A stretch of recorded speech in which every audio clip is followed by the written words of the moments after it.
Alrighty, so we do have one more game left in the CONCACAF Champions Cup round of 16 second leg. I'm not going to do a review of that game because that game doesn't involve an MLS team in this competition. And on this channel, I only do review involving MLS team in the CONCACAF Champions Cup. Indeed, this is the last game that involved an MLS team in the round of 16 of the second leg. And I gotta say, while yes, we definitely saw a couple of CONCACAF kind of thing that you will feel in the bingo card with the way that the PA announced in this one was just kind of weird in a way that the audio was absolutely horrendous, and also the pitch on this ground was absolutely terrible.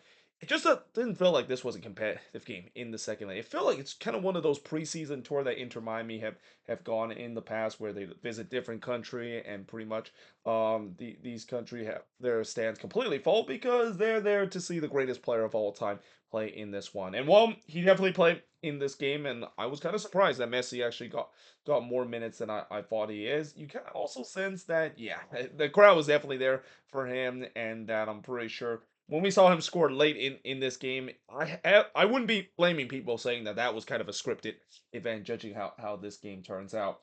Now, in the first half, I just want to say that it felt like we were getting 2010 World Cup vibes with the way that the Voulez sounds was blasting in the background, and I can understand why some people find it annoying. I actually had to turn down the volume a little bit because, yeah, yes, it definitely gives that nostalgia vibe, the 2010 World Cup, which I'm pretty sure a lot of people hate it because of how loud the Voodoo was has. I can also understand why some people don't like it. It is very annoying, and that it just gets louder as the game goes along, especially when Messi play late in the second half as well. And then I also want to mention that the PA system must be set to max boost because yeah, it was very weird hearing that anthem. It felt like I was watching an ear-rape YouTube shorts video of the CONCACAF Champions Cup anthem of how bad it is. And yeah, we definitely have hit peak CONCACAF away day level when that, of course, is the case. And if you have that in your bingo card, make sure you mark that down. But early on, I thought Cavalier was actually on the front foot. They were actually looking for the opener, and they looked promising at least in the beginning. Well, unfortunately, that quickly take a turn in favor of Inter Miami because Inter Miami started to settle into this game. Telesco would puts it wide from long range before Suarez puts it wide from long range as well in the 12th minute. Miami was definitely getting a foothold into this game. They were pressing for the opening goal. There was a mad scramble in the Cavalier box that somehow Miami couldn't convert from the set piece there. So yeah, that was one that Inter Miami would like to have back. Consider whenever there's a scramble in the box, especially the defensive team can't clear it out. Usually that always ends up into the back end net. And then there was a bit of an injury scare as Jordi Alba went down for a bit, but the good news is he did continue, and this is where if you're Javier Mastrano, there's definitely going to be that concern because of how bad the pitch is, and this feels like it's one of those pitch where the balls just simply die when the ball is rolling on the pitch. We also see this happen whenever the U.S. play Jamaica because it's the same stadium that the U.S. play against Jamaica in the Nations League on the road a couple of months ago. Well, actually, not a couple of months, but last year as well. And it seems like that pitch quality hasn't improved one bit. It's still as bad as it gets. Segovia then heads it wide from close in the 19th minute before Redondo would puts it wide from long range in the 32nd minute. And this came after Suarez took a swing and a miss at the top of the box. There was no doubt that Miami was getting closer to get the opening goal as they continue to dominate the possession and the game. And ultimately, they do get the opening goal of this game via the penalty spot as Alande was brought down by Ainsworth in the box. So here comes Luis Suarez that steps up to score on the penalty, and he does exactly that. So just like that, it's 1-0 in favor of Inter Miami. And, if there's any doubt that Inter Miami was not going to move on after this, yeah, that goal pretty much says it. I mean, that was pretty much game in terms of the way that no way in the world that Cavalier was going to move on, especially them having to score 4 goals in this to move on into the next round.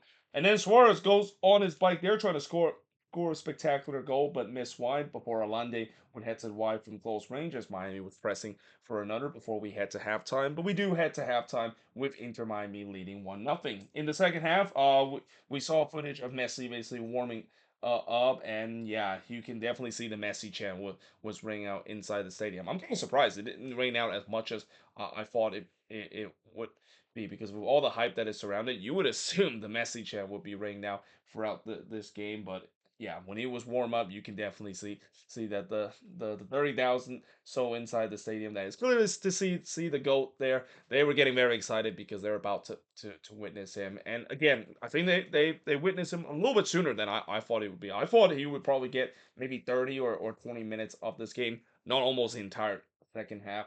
But in the 50th minute, Barclay would deny Kamoski as he was in on goal there before Suarez tried to chip the goalkeeper, tried to do a Lucas Oriano there, but missed way wide. And then in the 53rd minute, that's when it was confirmed that Messi was coming into this game, and you can hear a loud roar when that happened, and understandable. Again, the 35,000 plus here, they must have paid a huge amount to see the goal. It's kind of a once in a lifetime experience for these Jamaican fans, and yeah, they definitely gave a huge ovation when Messi come into this one. And in his first action, he puts it wide from long range in the 54th minute. And I gotta say, those Jamaican fans, I'm pretty sure they would absolutely erupt if Messi would have scored that goal. They would have gone just as crazy as if their team won the CONCACAF Champions Cup. Ustavi then denied Ario from close range in the 73rd minute.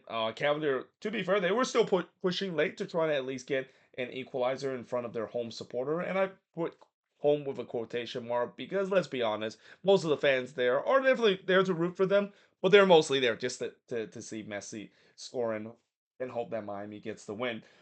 There was a shout for a penalty for Cavalier not given, and then right as we get to the close to the end of this game, yeah, again, this is where I wouldn't blame people saying that this feels very scripted. That of course Lionel Messi has to score in front of that sold out crowd in Jamaica, as he scored here for Morales to make it 2-0 in favor of Inter Miami. To be fair, it was a great ball that was played through from the youngster Morales there, but you just kind of had a sense that yeah, especially with the tracking that was going on, I'm pretty sure that Cavalier was probably told by the fans to not track Messi there and let him just score one, because again, the people want to see Messi. The people was spoken, and really, I think at the end of the day, this is also where I go back to saying that it didn't feel like this was a competitive match. It felt like a preseason match where it kind of really doesn't make any sense to put Messi in this game, especially with Inter Miami with a commanding lead, and risk him uh, playing on a bad pitch like this. But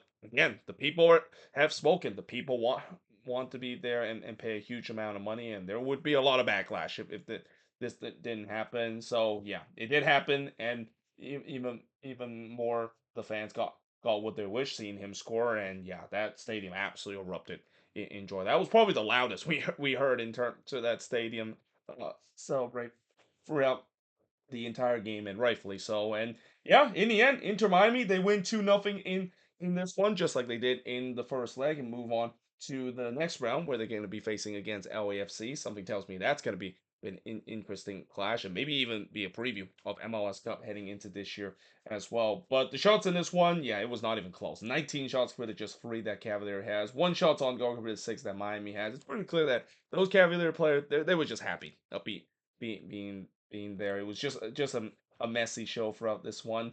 Six shots off target for the one that Cavalier has. One shot that was blocked for the five that Miami has, and possession-wise, 66% possession compared to 34% possession that Cavalier has in this game. But yeah, there you have it. That is pretty much it for this review. And as always, let me know in the comments below, what do you think of this review. We're gonna have a bit of a break in the CONCACAF Champions Cup. I don't think it's gonna restart until April, because I know next week we have the U.S. Open Cup in the middle of the week, and I'm definitely going to be trying to attend one of the game that is in the first round, and then we also have the international break that is going to happen. So yeah, the CONCACAF Champions Cup is going to take a bit of a pause, but by the time that it returns, the quarterfinal has happened, and pretty much half of the team in the quarterfinal are teams coming out of MLS, and we are going to guarantee at least one team that's going to be making it to the semifinal, because as I mentioned, Inter Miami facing against LAFC in an all quarterfinal matchup, and that should be a very tasty affair between two teams that, as I said, could be even a preview of what we see in MLS Cup later this year as well. But like I said, hope you guys enjoyed this video. If you do, make sure to leave a like, smash the subscribe button, and yeah, I of course will see you guys next time.